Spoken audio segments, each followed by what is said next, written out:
Ladies and gentlemen, dear all, thank you for the invitation.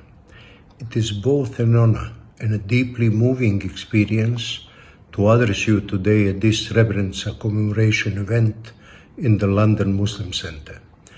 My sincere thanks to Dr. Abdullah Falik and all of you involved in the organization of the event. This event brings us together to remember a very painful chapter in history of Bosnia and Herzegovina and in our recent European history. This year, Bosnia and Herzegovina marks 30th anniversary of Srebrenica Genocide and also 30th anniversary of peace agreement. As usually, such anniversaries are an occasion for remembering and drawing lessons from the past, and also reflecting on the future.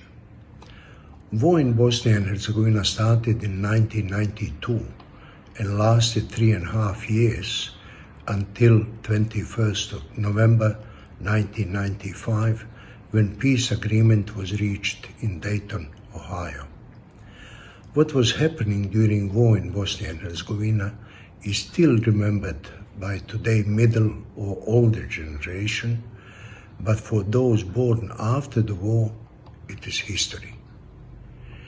And when we talk about history, and what we remember are the facts, and those facts are well documented. Srebrenica has been under siege by the Bosnian Serb forces since 1992. Srebrenica was declared as a safe zone by the United Nations Security Council in 1993, and the refuge for tens of thousands of internally displaced people under the protection of UN peacekeeping forces. This turned out to be false security.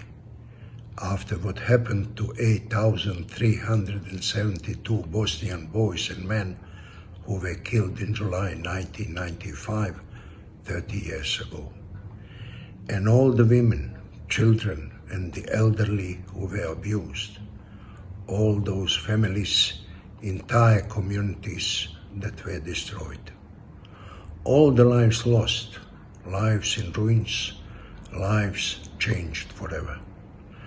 One of the most important things we can do is not forget. Do not forget, but remember. Remember, honor, and learn from history. The international community has determined, through the court in The Hague and in the UN, that what happened in Srebrenica was a genocide. Using right words is important, legal and political, but it is also a human obligation, for the sake of justice, for the sake of reconciliation.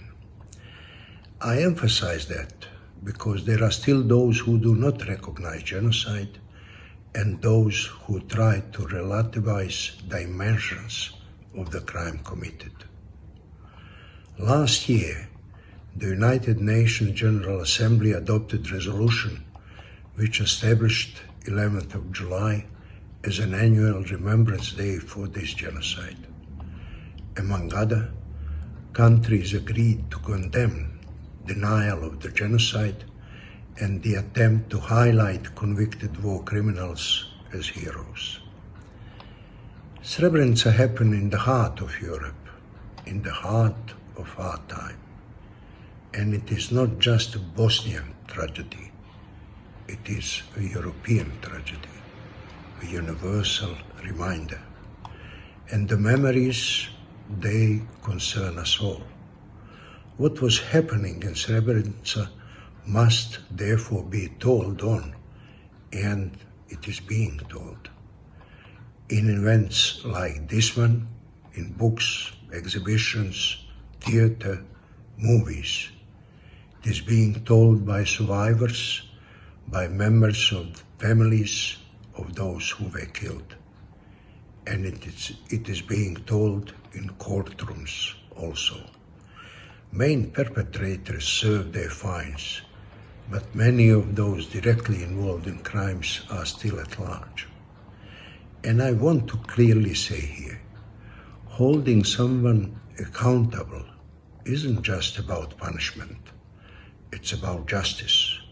Justice for the victims and justice for the survivors.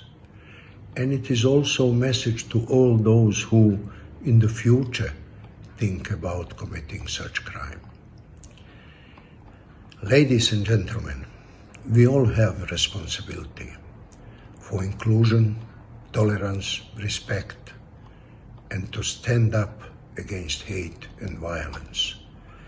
Responsibility for not closing your eyes or looking another way. Because even though hate, hatred, and discrimination are strong forces, love, acceptance, and respect are also strong forces. Strong, good forces that we as individuals, parents, teachers, journalists, religious leaders, politicians, and communities can promote. The 8,372 victims of Srebrenica call out to us across 30 years, not for revenge, but for remembrance, not for hatred, but for healing, not for division, but for the unity that makes genocide impossible. And this is what you are doing with this event. And this is what is giving hope to say never again.